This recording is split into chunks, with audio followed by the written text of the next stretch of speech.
Now, we're joined on the line by Enda Rochford, who's a father who lives in Kildare, works in Dublin, and Enda is concerned about his children getting a place in secondary school. Good morning to you, Enda. How are you? Good morning, Shane. How are you? I'm very well. You've been so moved and affected by this concern that you have that you've written a very interesting piece on the South Kildare Educate Together campaign's website, and I know you're involved in that campaign as well. But just, you're kind of a classic Kildare resident now at the moment, in that you came from elsewhere, you came from Sligo, moved to Kildare to work in Dublin. Your story is something that's replicated around the county, really.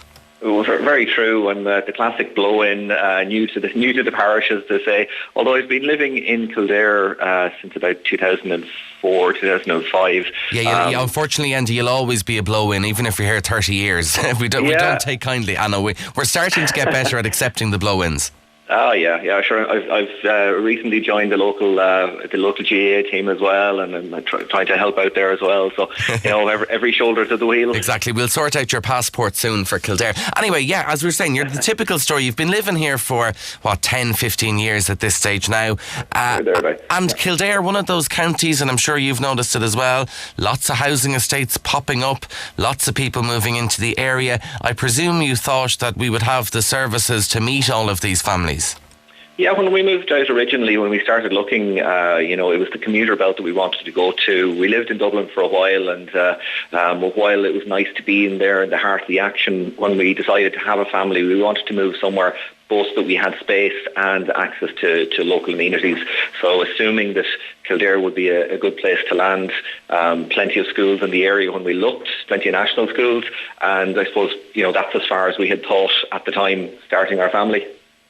Okay, and you start your family, and there comes a time when I presume your child is maybe 2 or 3, I don't know when people start to think of it, where you go, right, where are we going to send our child to school? And in many parts of the country, the obvious answer is you go to the local national school. I presume that happened to you when you were a child, Enda. Oh, pretty much.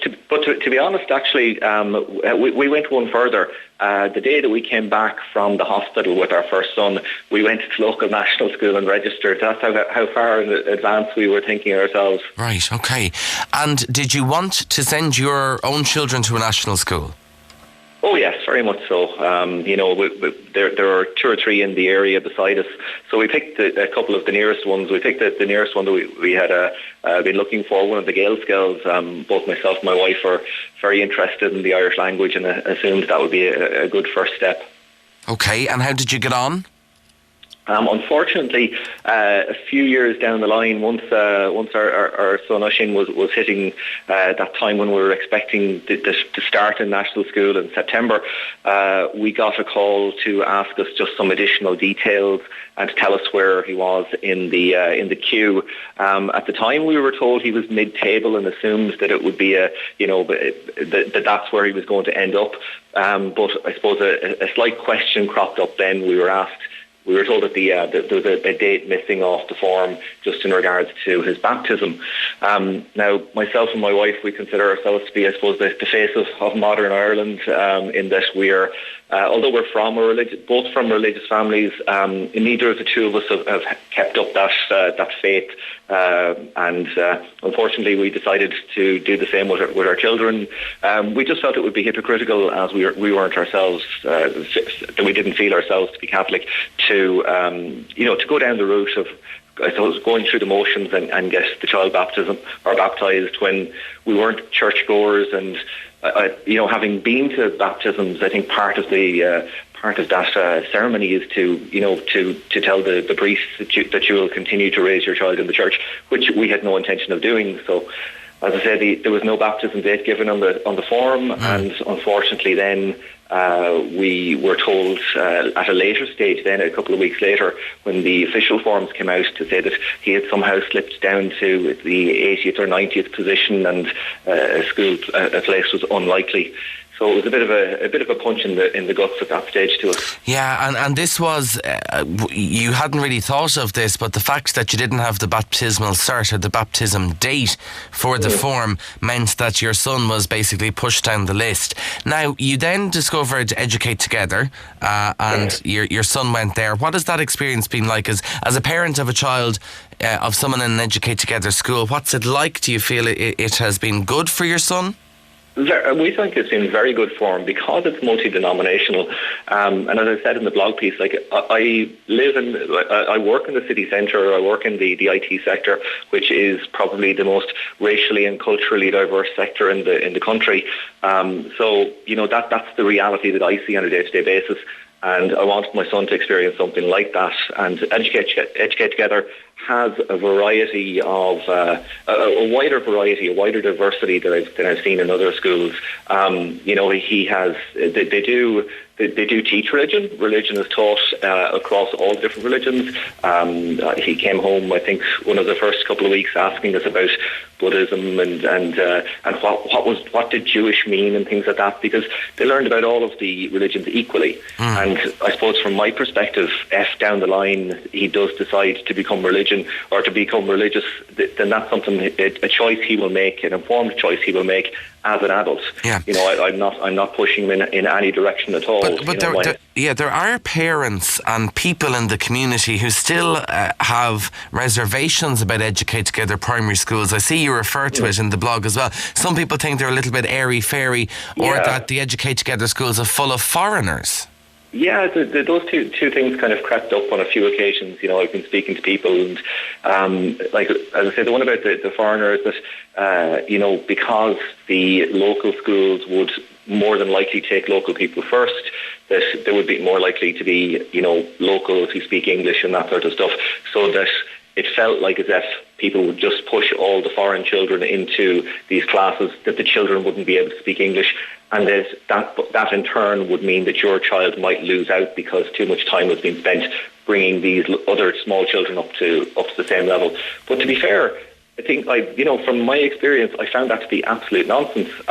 Most of the children that my son is in actually speak more languages than he did at an early age. They would have been, their parents were probably coming to Ireland as professionals to get jobs in the computer industry, or that they were skilled labourers or things like that.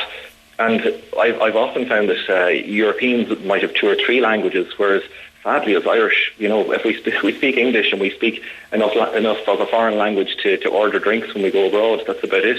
So I definitely think he has benefited from my son has benefited from being immersed in a more multicultural environment. And now you say that the panic is on. Your son has 4 years left of primary school. He's in Educate Together, but because of the restrictions and the lack of second level schools in South Kildare, you do not know where your son is going to go to school for secondary school. That's it. The concern is that we may have to look further than Kildare. From our campaign, we had gathered about 2,200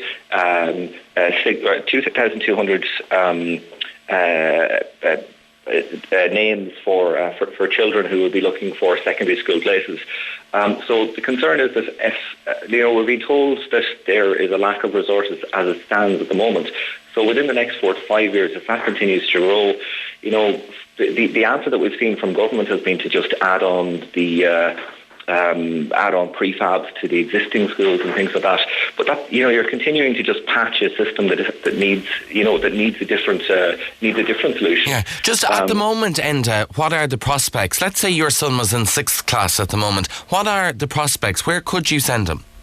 The only schools in the area are under religious patronage. So from past experience where that has been a blocker, it just feels like by the time within the next 4 years, we're going to face that situation again where children of either the Catholic or Protestant faith, the 2 state religions, the 2 recognised state religions, will probably get a leapfrog effect over us.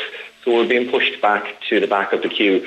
And I don't think that's fair on the child, because, the religion in 99% of the case, the religion of the child is based on the religion of their parents. So our it's a decision being made about a child based on their parents. And I don't think that's very fair at all. You say you're not the only one in this situation, that there are many parents who are genuinely, and it sounds like it, genuinely concerned about the future education of their children in Kildare. Yeah, we were surprised. I got on board the campaign for a second level school about 18 months ago, and once we had set up the website and started gathering names, the speed at which people were signing on was incredible. I think within the first 6 months we had over 1,000 signatures, over 1,000 individual names. Sorry, this isn't specifically the parents of the child. This is individual children being registered by their parents, and it's grown to over 2,200 at the moment. So there's both interest and the numbers are there that would be strong enough to actually require a secondary school level or a second level school under the patronage of Educate Together, a multi-denominational school as we were looking for. Okay, well, as we say, you're not alone, and your experience of moving to Kildare is similar for many people. If you want to read more of Enda's piece, he wrote a blog, and the website is SKET2NDLEVEL.org. SKET standing for South Kildare Educate Together. Even just Google South Kildare Educate Together and you'll find the website. Enda's blog is on that. Enda, you're welcome to Kildare. Even after all these years, we'll get your passport sorted soon. Enda Rochford, originally from Sligo, now living in Kildare. Good to talk to you this morning.